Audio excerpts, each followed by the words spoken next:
안녕하십니까, 이진우입니다. 올해 들어서 미국과 우리나라 주식시장에서는 우주항공주로 분류되는 회사들의 주가가 많이 오르고 있습니다. 테슬라와 아마존의 두 CEO가 민간 우주선을 띄우기도 하고 본격적인 우주사업 경쟁을 벌이고 있다는 뉴스들도 흥미롭게 전해지고 있고요. 최근에는 이런저런 우주 탐사 관련 기업들로 구성된 펀드, ETF가 상장한다는 이벤트도 있습니다.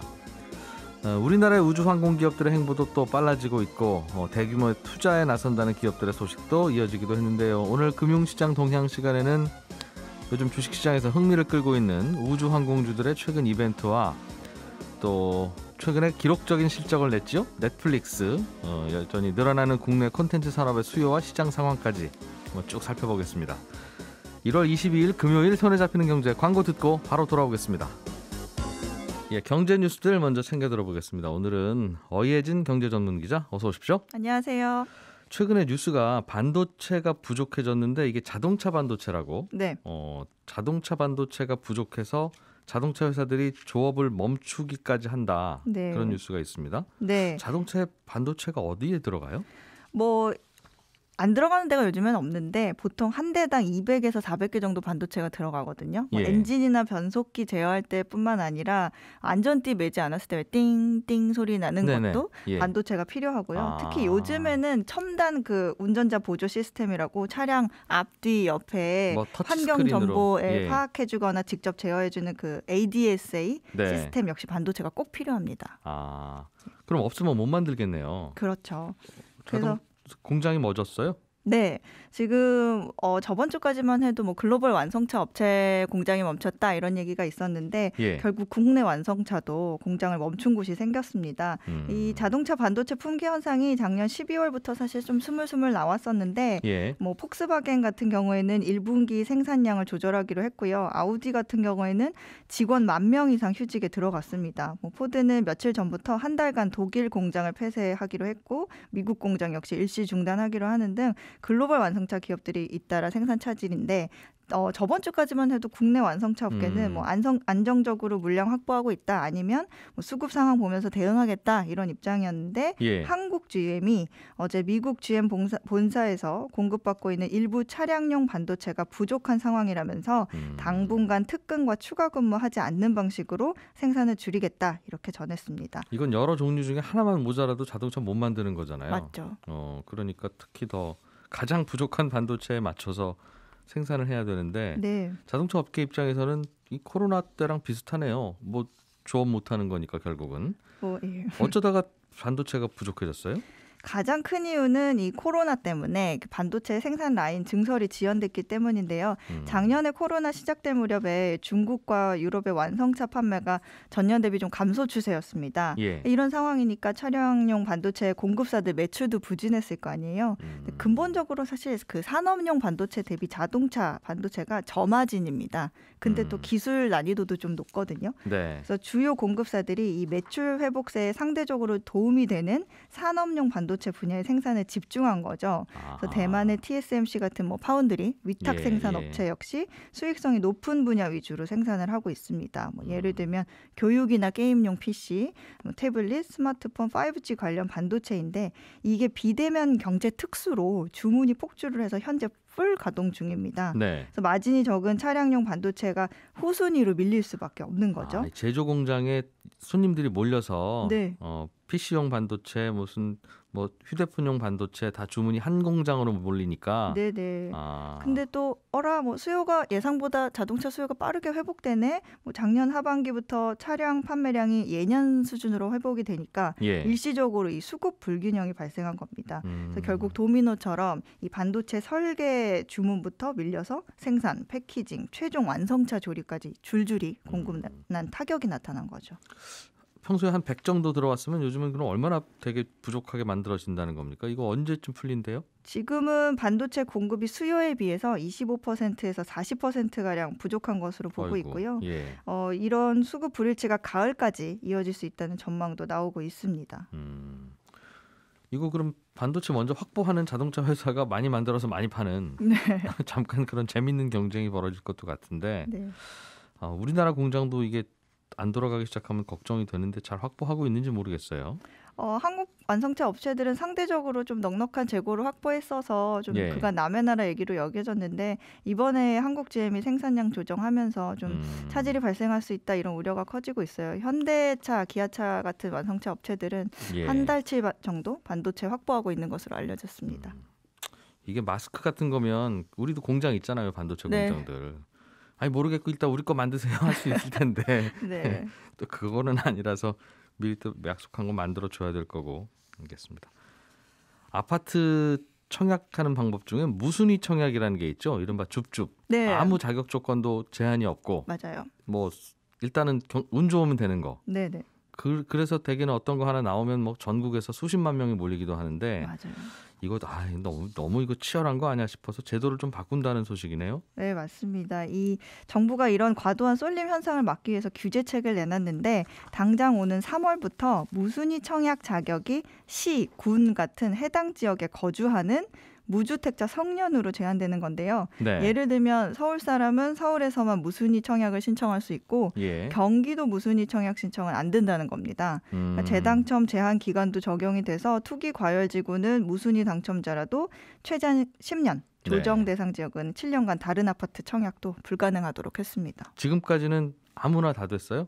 지금까지는 무순위 청약 같은 경우에는 청약 통장이 없어도 되고요. 이미 집이 있는 사람도 뭐 지역에 상관없이 성인이면 누구나 신청할 수 있었습니다. 이러다 보니까 현금 조달 능력이 있는 부자만 쓸어 간다. 이런 비판이 많았거든요. 얼마 전에도 젊은 분 한 분이 당첨은 됐는데 네, 맞아요. 오전 10시에 당첨된 거 확인하고 오후 2시까지인가 넣으라고 하니까 그거 어떻게 넣겠어요? 맞아요. 그래서 결국은 또 준비되어 있던 다른 분한테 넘어갔다는 한 분에게는 안타깝고 다른 분에게는 행운인 그렇죠. 소식이 있었는데 네. 이게 안 팔린 아파트를 파는 건가요?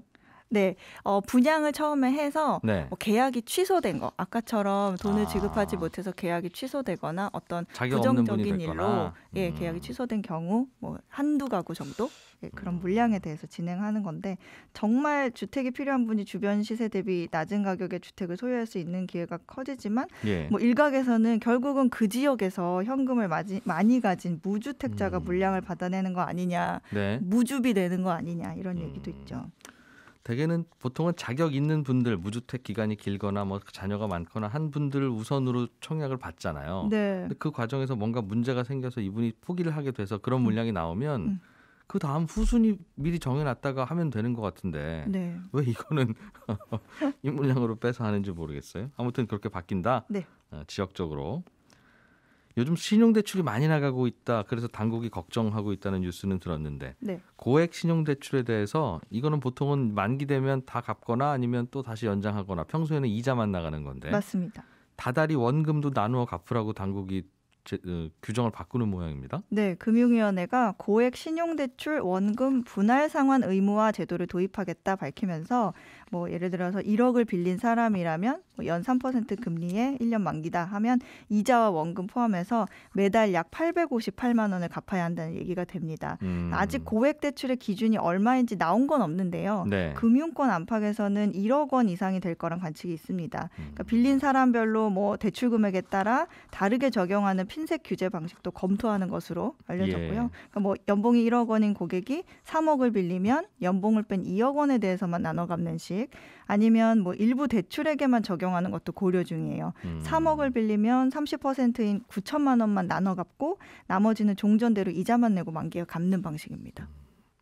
받지 말아라, 불편할 테니 받지 마세요라는 뜻이죠. 정 급하지 않으면. 그렇죠. 이게 빚을 내서 투자하는 B2가 계속되고 있기 때문인데 사실 은행권에서도 대출 건전성 관리 강화할 수 있으니까 내심 반기는 분위기입니다. 이걸로 주식 투자하는 분도 계시지만 전세금 올려달라는데 전세금이 좀 비싼 데는 전세 대출 맞습니다. 안 나올 테니 맞아요. 그런 거로 충당하는 분도 있을 거고 또 집안에 무슨 일이 있으면 어디서 돈 빌리겠어요? 맞아요. 꼭 B2가 아니라 생활자금일 수도 있는데. 그래서 그동안 당국에서도 주저주저 했을 텐데. 아무튼 이미 받은 신용대출은 괜찮아요? 아니면 거기도 소급 적용됩니까?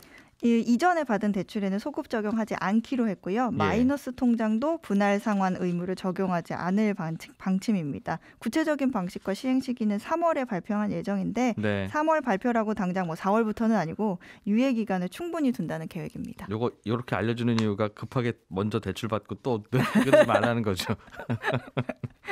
어예진 경제전문기자였습니다. 고맙습니다. 감사합니다. 알아야 될 것들 많이 안내를 해주고 눈높이에 딱 맞는 만인의 경제 과외 선생님. 다음 순서는 친절한 경제입니다. 예, 오늘은 청취자 정희욱 씨가 백화점에서 물건 구매할 때마다 백화점 포인트 쌓아주는 게 있는데 어느 날 그 백화점 매장 한 군데서 그 포인트 쓰려고 했더니 아유 손님 죄송합니다. 저희는 여기는 임대 매장이라서 포인트 적립도 안 되고 쓰시는 것도 안 돼요. 그러던데 임대 매장이라 안 된다는 게 무슨 뜻입니까? 이런 질문을 보내오셨습니다. 백화점에 있는 매장들은 월세를 내고 장사할 거 아니겠어요? 그런데 월세를 두 가지 방식 중에 하나를 골라서 냅니다. 하나는 무조건 한 달에 얼마 딱 정해놓고 장사가 잘 되든 안 되든 정해진 월세를 내는 매장이 있고요. 이런 매장이 질문하신 임대 매장입니다. 또 하나는 월세가 정해져 있는 게 아니라 매출의 몇 퍼센트 이런 식으로 내는 매장이 있는데 이게 좀 비중이 많죠. 일반 매장입니다. 그렇다 보니까 백화점 입장에서는 항상 정해진 월세를 내는 임대 매장보다는 매출의 몇 퍼센트가 월세로 들어오는 일반 매장들이 아주 신경 쓰입니다. 그런 매장들이 장사 잘 돼야 백화점도 월세를 많이 받지 않겠어요? 그래서 백화점들은 그런 일반 매장들의 매출이 많이 올라가도록 뭐 상품권 행사도 하고 애누리 쿠폰도 발행하고 다양한 이벤트를 합니다. 그런데 월세를 딱 고정해놓고 내는 임대 매장은 백화점이 따로 할인 행사도 안 하고 할인 행사 하더라도 그런 매장들은 행사에서 제외하는 그런 구조거든요. 백화점 안에 뭐 미용실, 식당가, 병원, 뭐 서점, 뭐 애견 판매점 뭐 이런 곳 있잖아요. 다 대부분 임대 매장들입니다. 여기는 백화점 안에 있기는 하지만 백화점이 별로 신경 안 쓰고요. 왜냐하면 신경 쓰든 안 쓰든 월세가 늘 동일하니까. 그래서 백화점 전단지에 무슨 행사하면서 괄호 열고 일부 매장 제외라고 써 있는 경우가 있는데 그 괄호 안에 들어있던 일부 매장이 지금 제가 설명드린 임대 매장들입니다. 친절한 경제였습니다. 예, 이번 주 금융시장에는 어떤 주목할 만한 이슈가 있었는지 한국투자증권 박지영 차장과 함께 이야기 나눠보겠습니다. 어서 오세요. 안녕하십니까. 요즘 주식시장에서는 미국에서도 그렇고 우리나라에서도 그렇고 우주 산업에 뭐 종사한다고 해야 됩니까? 우주 산업에 투자해야 된다 그런 겁니까? 이런 회사들이 분류되는 회사들이 주가가 많이 오르고 있다면서요? 네, 일단 최근에 미국에서 먼저 예. 상승하기 시작을 했거든요. 지금 전 세계에서 가장 뜨거운 액티브 ETF 운용사인 아크, 뭐 얼마 전에 소개를 좀 해드린 기억이 있는데요. 예. 이 운용사에서 우주 탐사 기업의 ETF를 출시하겠다라고 계획을 발표하면서 주가가 관련된 종목들이 주가가 급등하고 있습니다. 뭐 미국의 버진 갤럭틱이라는 우주 여행을 하는 뭐 그런 회사들. 우주 여행사. 네, 맞습니다. 예. 버진 갤럭틱. 우주 여행을 예. 계획하고 있는 거죠. 여기 그리고 이제 우주 위성, 그다음에 통신 사업 하는 맥사 테크놀로지라는 회사가 이런 발표가 나오자마자 하루에 막 20%씩 상승하면서 네. 뭐 아직까지는 그 아크에서 어떤 뭐 ETF에 뭘 담을지도 모르는 상황에서 주가가 막 급등하는 모습들이 나왔거든요. 아크라는 회사는 ETF를 만들어 파는 금융회사 같은데. 그렇죠. 운용사입니다. 그러니까 ETF라고 하는 건 이런 주식 저런 주식 담아서 한꺼번에 만든 종합 선물 세트 같은 거잖아요. 맞습니다. 그런데 그걸 만드는 거랑 이 우주 관련주로 오르는 거랑 무슨 상관이에요? 그러니까 우주 탐사 기업을 담아야 되는데 우주 탐사 기업이 뭐 사실 많지 않을 거고 내가 들어갈 가능성이 있다라고 하면서 미리 오른 거겠죠. 이 아크라고 하는 회사가 ETF 만들면 원래 예전부터 인기였는 모양이에요? 지금 세계에서 돈을 가장 많이 끌어들이고 있는 아하. 자금을 빨아들이고 있는 운용사입니다. 그러다 보니 여기서 우주 탐사 ETF를 팔면 이거 역시 인기일 거고 네. 인기면 여기에 사람들이 돈 많이 투자할 텐데 네. 그러면 그 ETF에 담아지는 주식들도 수요가 많아질 테니 가격은 저절로 오르겠죠. 그 얘기군요. 네. 예. 국내에서도 넥슨의 김정주 회장이요. 넥슨 이제 게임 회사라고 있습니다. 게임 회사가 예. 있습니다. 예. 김정주 회장이 이제 앨런 머스크 테슬라의 앨런 머스크가 하고 있는 스페이스X에 네. 1,600만 달러를 투자했다. 개인적으로? 네. 그런 소식도 있었고 국내에서도 이제 우주항공 산업들이 이제 인수합병을 계속 하고 있습니다. 예. 최근에 한화 에어로스페이스가요. 인공위성 전문 기업인 세트랙아이라는 회사를 합병하면서 네. 국내 기업들도 주가가 굉장히 크게 달아오르고 있는 그런 상황입니다. 가끔씩 뉴스를 보면 뭐 테슬라 이런 큰 성공한 회사들의 CEO가 우주 산업에도 개인적으로 투자해서 물론 적자는 많이 나는데 이제 이런저런 시도를 하고 있다는 뉴스는 들리긴 했었어요. 네, 세계 1, 2위 부자들이 우주 사업에서 경쟁하고 있거든요. 아마존이 2000년도에 민간 우주 기업인 블루 오리진이라는 네. 회사를 설립을 했습니다. 예. 이 회사는 작년 12월에 나사로부터 우주선 발사 허가를 받았거든요. 그럼 조만간 우주선을 발사할 단계에 와 있고요. 테슬라는 이미 스페이스X가 예. 우주선 발사를 성공을 했습니다. 유인 우주선을 사람이 타고 있는. 이 두 기업이 어떤 분야에서 싸움을 하고 있느냐 하면요. 저위도 위성 분야에서 경쟁 중입니다. 이 저위도 위성이라는 거는요. 지금 인터넷 서비스가 이제 가기 힘든 그런 지역에 예. 위성으로 인터넷 통신을 연결을 해주는 역할을 하거든요. 망 안 깔아도. 맞습니다. 그럼 저개발 국가에서 주로 필요한 거겠네요. 뭐 극지나 예. 이런 데도 사용이 될 수 있을 거고요. 이렇게 되면 자율주행, 5G 이런 데서 정부가 해야 될 역할을 민간 기업이 대신 하고 있는 거거든요. 지금도 통신들은 다 민간이 제공하니까요. 근데 이제 통신망 자체는 이제 정부 거고 예. 그런 것들을 이제 민간에서 나눠주는 건데 우주 사업은 민간에 나눠준 적이 없었는데 그동안에는 돈 많이 드니까 정부가 했죠, 주로. 맞습니다. 민간이 예. 할 수 없었는데 정부의 독점인 사업을 민간 기업이 하게 되면서 미래의 먹거리를 찾게 되는 거거든요.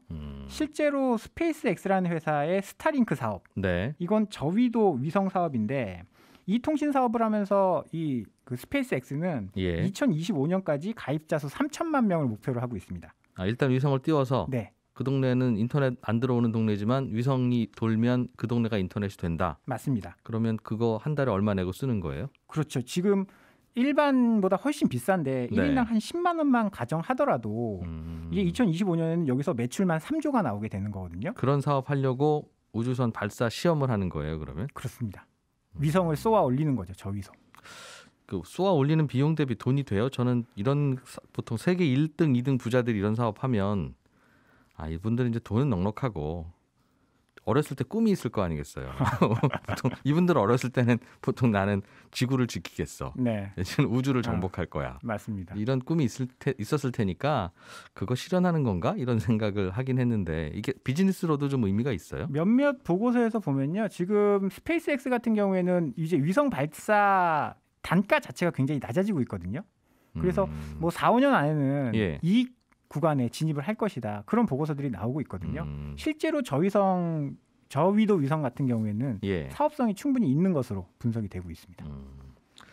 그래서 우리 정부도 지금 정부 주도로 하던 사업에서 민간 주도로 많이 이제 유도를 하고 있거든요. 예. 지금 정부에서는 스페이스 파이오니어 사업이라고 기존의 정부가 하던 것들을 민간 참여를 이제 높이려는 사업을 예. 진행을 하고 있습니다. 정부가 쏘아 올리던 위성을 인공위성을 네, 우리가 지원을 해줄 테니까 민간 너희가 해봐라. 네. 올해는 우리나라에서 통신위성 천리안 3호 개발 이벤트가 있고요. 10월 달에는 한국형 발사체 누리호 발사가 있습니다. 그래서 네. 시장의 관심은 점점 높아지고 있는 상황이고요. 이게 먼 미래의 일 같지만 지금 유동성이 시장에 워낙 풍부하다 보니까 예. 꿈의 크기만큼 주가도 굉장히 빠르게 움직이고 있는 것 같습니다. 그렇군요. 다른 얘기 또 하나 들어보죠. 넷플릭스라고 하는 회사는 우리에게도 익숙한 회사인데 한 달에 얼마 내면 그 안에 들어있는 콘텐츠는 공짜로 볼 수 있는, 공짜가 아니죠. 한 달에 얼마 낸다고 했으니까. 그렇습니다. 그 회사의 최근 실적, 4분기 실적이 나왔는데 생각보다 가입자도 많이 늘어나고 네. 그랬다는. 가입자가 굉장히 많이 늘어났는데요. 예. 4분기에 유료 가입자가 850만 명 증가했습니다. 시장의 예상치는 600만 명이었는데 이로써 넷플릭스는 유료 가입자가 2억 명이 넘어가게 됐습니다. 예. 작년 1분기에 코로나로 인해서 1,500만 명이 증가해서 한 분기에. 네, 작년 1분기. 예. 작년 1분기에 1,500만 명이 증가해서 이제는 성장세가 멈췄다라고 예상을 했는데 이게 완벽히 빗나갔고요. 이렇게 된 거는 한국의 콘텐츠가 중요한 역할을 했다라고 봅니다. 왜냐하면 작년에 스위트홈이라는 콘텐츠를 예. 한국에서 넷플릭스에 오리지널로 제공을 했는데요. 우리가 만드는 맞습니다. 콘텐츠예요. 네. 예. 이게 넷플릭스가 발표한 바에 따르면 스위트홈의 4주간 시청 가구 수가 2,200만 가구였다라고 합니다. 이게 헐리우드에서 제작하는 텐트폴, 네. 가장 주목할 만한 컨텐츠를 텐트폴이라고 하는데 텐트폴 수준이었다라고 이야기를 하고 있고요. 예. 실제로 스위트홈은 아시아에서 1등 한 것뿐만이 아니라 북미 순위가 3위까지 올라갔습니다. 그래서 K 콘텐츠가 BTS가 미국을 점령한 것처럼 예. 한국의 콘텐츠들도 아시아를 넘어서 세계로 지금 도약을 하고 있는 그런 상황인데요. 넷플릭스도 이러다 보니까 한국을 무시할 수 없게 됐습니다. 예. 콘텐츠 업체들과 이제 잇따른 계약을 체결하고요. 한국 드라마 잘 만든다 하는 걸 다시 한번 확인했다는 거죠. 네, 여기다 예. 돈 들여서 파주에 스튜디오를 짓는 등 공을 굉장히 많이 들이고 있는 그런 상황입니다. 제대로 여기서 좀 만들어 보겠다. 네. 넷플릭스 이번에 발표된 실적을 보니까 그동안에는 넷플릭스가 투자를 더 많이 하고 벌어들이는 돈은 적은 미래를 위한 투자를 계속했었는데 이제는 벌어들이는 돈이 좀 많아서 그런가요? 가입자가 늘어나서 네. 투자가 좀 줄어서 그런가요? 현금 흐름이 이제 완전히 플러스로 돌아섰더군요. 네, 일단은 이렇게 유료 가입자가 빠르게 증가하다 보니까 들어오는 돈도 많고 네. 이익도 늘어나서 뭐 앞으로는 넷플릭스는 자사주 매입이라든지 이런 것들 안 하고 있었거든요. 성장하는 단계라서. 얼른 드라마 만들어야죠, 그 돈으로. 그렇죠. 예. 투자해서 이제 벌어들여야 되는 단계였는데 이제는 뭐 배당이라든지 이런 것들을 많이 할 것이다라는 분석들도 좀 있는 상황이어서요. 예. 주가는 최근에 굉장히 크게 올랐습니다. 넷플릭스 안에서도 그냥 좋은 거 한두 개 만들면 다 되는구나 하는 생각을 하게 되면 또 이것저것 많이 안 만들 수도 있을 것 같아서. 네, 한국투자증권의 박재영 차장과 함께 일주일 동안 주요 경제 뉴스들 중심으로 들어봤습니다. 고맙습니다. 감사합니다. 예, 손에 잡히는 경제 여기서 마무리하겠습니다. 주말인 내일은 8시 5분에 인사드립니다. 저희가 토요일, 일요일은요 방송량이 좀 많아서 좀 일찍 찾아옵니다. 주말에 또 뵙겠습니다. 지금까지 이진우였습니다. 고맙습니다.